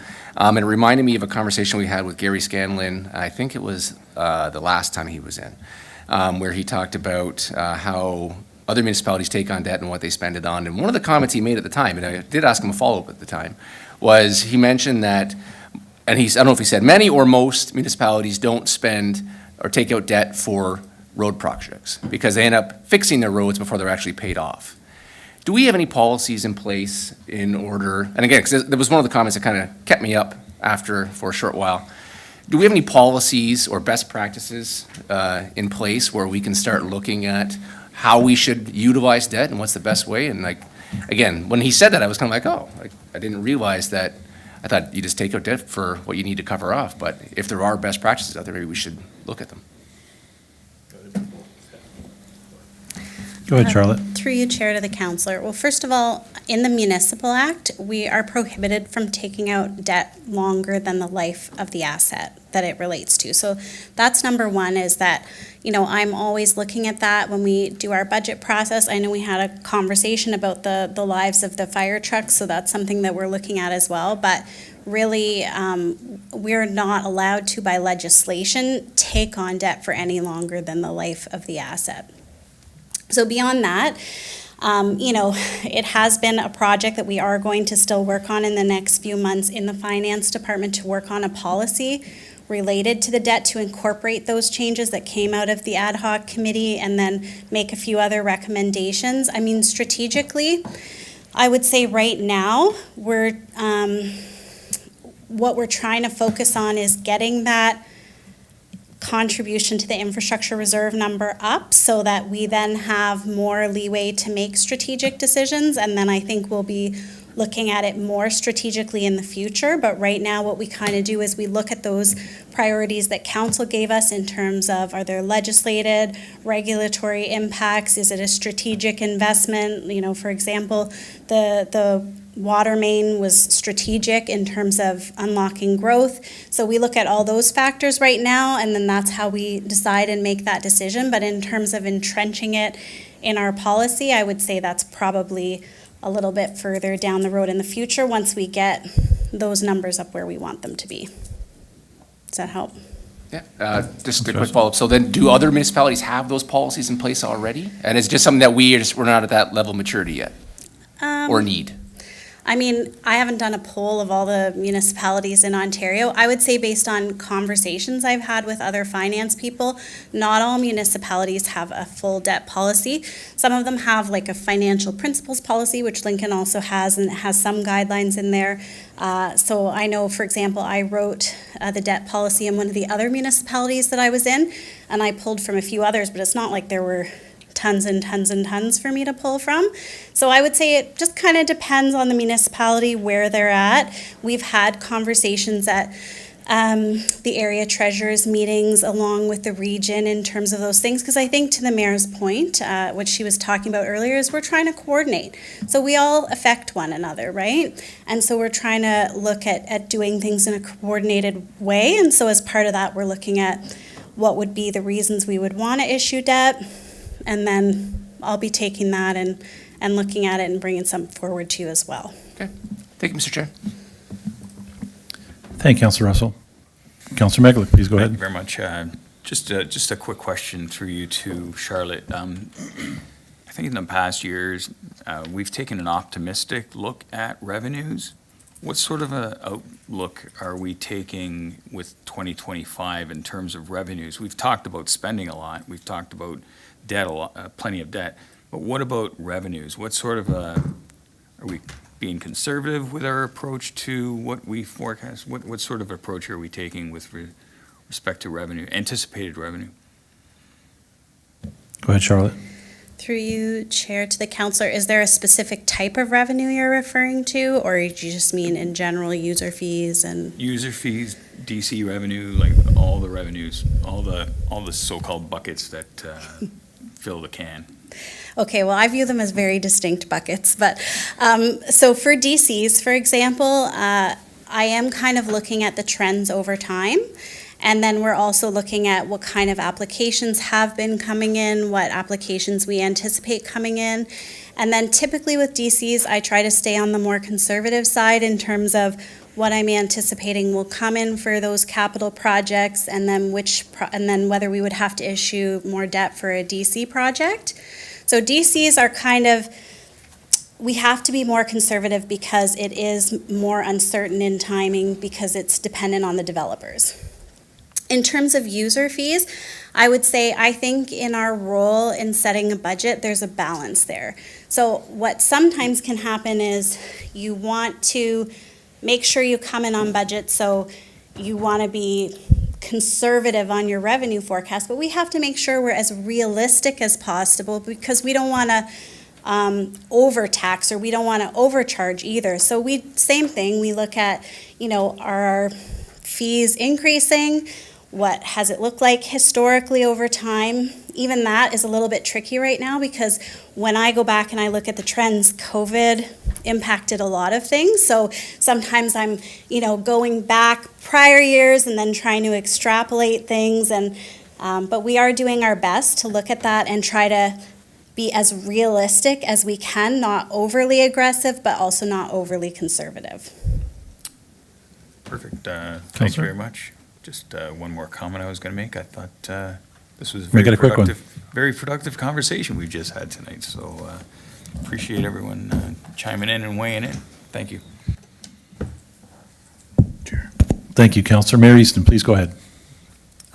I think. Sorry, Mr. CEO, you wanted to make a comment? Through you, Mr. Chair, I'd be remiss if I didn't mention this, because I don't think it got necessarily the level of attention maybe when we presented it to you, but I think the fact that we are trying to look at things a little more conservatively, whether it be on the revenue side, or be a little bit more, liberal, so to speak, on the expense side, it's the reason this year we had a surplus in our budget, and so, again, I don't think there was a lot of time spent talking about that surplus. But in a time when things are as challenging economically to actually show a surplus, I think that just shows how conservative we would try to be, Councillor, on the revenue. So I wanted to mention that, Chair. Thank you, Mr. CEO. Mayor Easton, please go ahead. Thank you very much, Mr. Chairman. A question that's maybe more operational in nature. Do we have the ability, by the ability I'm thinking either the resources, either from a personnel perspective or programming perspective, to calculate the full cost of delivering services?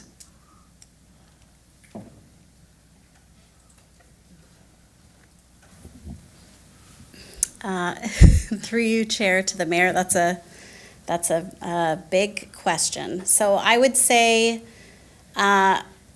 it depends on the services we're talking about. So there are some service areas that we have had an analysis done. For example, I know just prior to me coming as a treasurer, there was a report that was done by Watson and Associates on building permit fees and planning and development fees.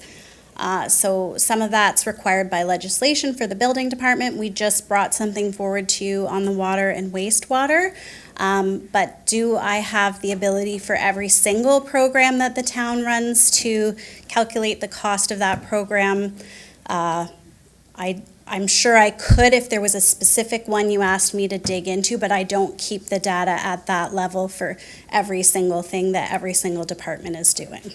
So, Mr. Chairman, just before the CAO speaks, so if you were going to choose the next in line, what would it be?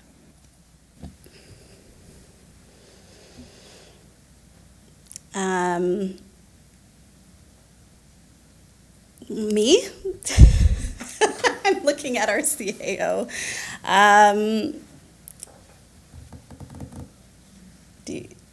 I'm not sure if you want to add anything there. I mean, I was going to say probably to start to look at our recreation programs would be a good area to look at.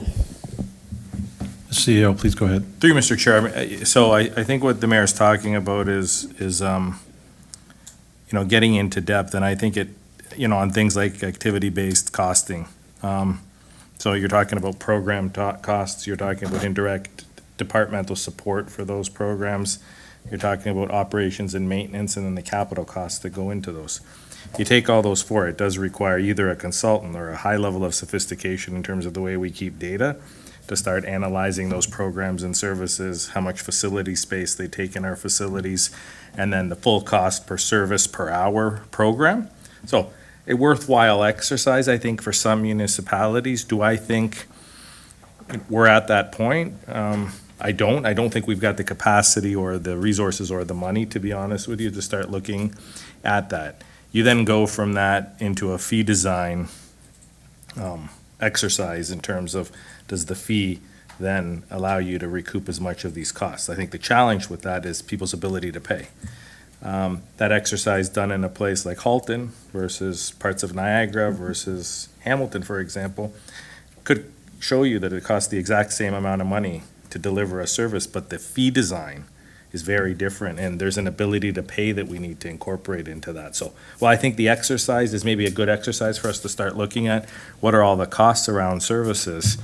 What's the end goal? So what's the, what are you hoping to achieve, and then work backwards? I wouldn't want to give you these types of exercises simply, as an exercise in futility or an exercise just to come up with a particular number if we don't think we can actually charge that particular fee to recoup the cost of a certain service. So I think there's a complexity in it that, again, depending on what your outcome or the hope of what you're hoping to achieve is there, you would start looking at those costs. But can we talk to you about program costs and support costs and operations and maintenance and capital? In a very high level, yes. But if you're going to use that to then start making decisions, that's where the conversation probably requires a level of sophistication, as I said, that requires Watson or someone else coming in, starting to look at those 92 services and do those sorts of things. So ice rates, recreational programming, these are things people use, people want, especially some of our camps. But could we actually get cost recovery? Absolutely not. It would become cost prohibitive for a lot of residents. Yeah, I guess that would be the goal, to have a realistic, Mr. Chairman, to have a realistic profile on some of the services. I have another question, Mr. Chairman. This has to do with MPAC. There is greater publicity now around the delays. And I have a concern that this delay has nothing to do with us directly, and the rates that will be set accordingly have nothing to do with us directly, will have, or could have, a great desire on the part of municipalities to either decrease services in order that the impact on the taxpayer is not quite as harsh as they're predicting that this will be. What are you hearing about it, and do you think it has anything at all to do with the 2025 budget for Lincoln? Through you, Chair, to the Mayor. So I don't think, from what I've heard, that it has an impact on the 2025 budget. I don't know if that's been announced yet, but that's my instinct right now. I think the thing is I think what you're referring to is the fact that MPAC has been on a 4-year assessment cycle. And so the most recent assessed values that we're still using for all properties across Ontario is from 2016. Those 2016 values were phased in until 2020, and then when the pandemic happened, everything went on hold, and it has been on hold from then until now. This is the issue that you're referring to. So at some point in time, something will resume in terms of assessment values. Right now, we really don't know exactly what it will look like because the province is reviewing it. And we also don't really know what the outcome will be, because what assessed values do is they basically split up, like I call it your piece of the pie. They split up who pays how much property tax. So council still determines how much Lincoln raises, and then the assessed values within the municipality and the tax classes say how it's divided. So when that update comes, and in the form it comes, could impact how it's divided, and then, assuming it was still being phased in, it would be phased in. So I think the short answer is, right now, we just don't know what the impact might be, but we're staying on top of it. I've continued to be asking those questions, to ask them when, the assessment update will be, when we'll have an idea of the timeline. And as soon as we know, we'll work on communicating and making sure we evaluate what the impact will be. So that's the best I could answer right now. I don't believe it's going to impact 2025. I don't believe there's been an announcement, so I'm not entirely sure about that, but that's what I'm hearing right now. So, Mr. Chairman, when you talk about the evaluation, Is there a response? Do we have a response to their evaluation? Through you, Chair, to the Mayor, I'm not sure if the CAO has experience with it. I'll be honest, there hasn't been a review of this process in my time in municipal government. So I don't have experience with this to reflect on to let you know what it might be like, but I would hope that there will be opportunity for us to evaluate whatever it is that they're looking at and make commentary. There typically is with provincial legislation, so I would assume. Okay, that's helpful. Through you, Mr. Chair, maybe to the mayor, just to, I think, supplement what Charlotte said. I think because this is an issue we're all grappling with, I suspect groups like AMO are going to be very engaged in some of the advocacy around what does a reassessment look like, when does that take place, what are some of the challenges that potentially presents to a provincial economy, so not a national or global economy and some of the challenges, but what does it present to a more localized economy here within the province. And so I think, if council wants to have input on this, I would suggest, whether it be a motion or it be, looking at, some of the subsequent meetings that we have with provincial representatives at Good Roads, Roma, and again at AMO, that we start having these types of conversations, because there will be an impact. We just don't know. I think, like Charlotte, I haven't heard anything happening in 2025, but at some point we're going to be on the, we're going to come out of this challenge that we're in right now, and these are going to be things we're either going to need to deal with or completely revamp the impact system. It's either one or the other, because we can't keep just delaying it. And so I would suggest, again, if council wants to have a voice, I don't think it's going to happen in a one-off type conversation. It's going to require something in terms of broader advocacy. Okay, that's helpful, but no, I guess the immediate thing is nothing for 2025 or 2026 for that matter. Is that correct? Through you, Chair, to the councillor, I couldn't give a timeline. I don't believe anything's been announced. So just, and I've asked, and I haven't been given a timeline. So I really, unfortunately, cannot give you any type of answer in that regard. Fair enough. Thank you, Mr. Chairman. Thank you. Thank you, Mr. CAO. Thank you, Mayor Easton. Charlotte, you had a few words yet you wanted to say, just about our budget schedule? Oh, yeah. Please go ahead. Bring up the slides. So, just going to the end of the presentation, I do want to say thank you to all of you for the comments and the questions, and, just a reminder that everything we spoke about, the survey and everything, they're pieces, right? So we take all of those things and the budget is informed by many factors, many pieces, studies, surveys, all of those things, and we take all of that into consideration, and I know you do, council, as well. So where are we at right now? As I mentioned, phase 1, prepare, is ongoing. Engage, we heard a report about, and we did finish that survey, although we are always open to comments from the public. Phase 3, develop, is underway right as we speak. Phase 4, consolidate, is also, we're developing and consolidating all at the same time, to be honest. So we're right in the crux of it right now. And then end of October is our first capital meeting. So mid-October is when I anticipate that you'll have your capital budgets to you, and you'll be able to review those in advance of that capital meeting.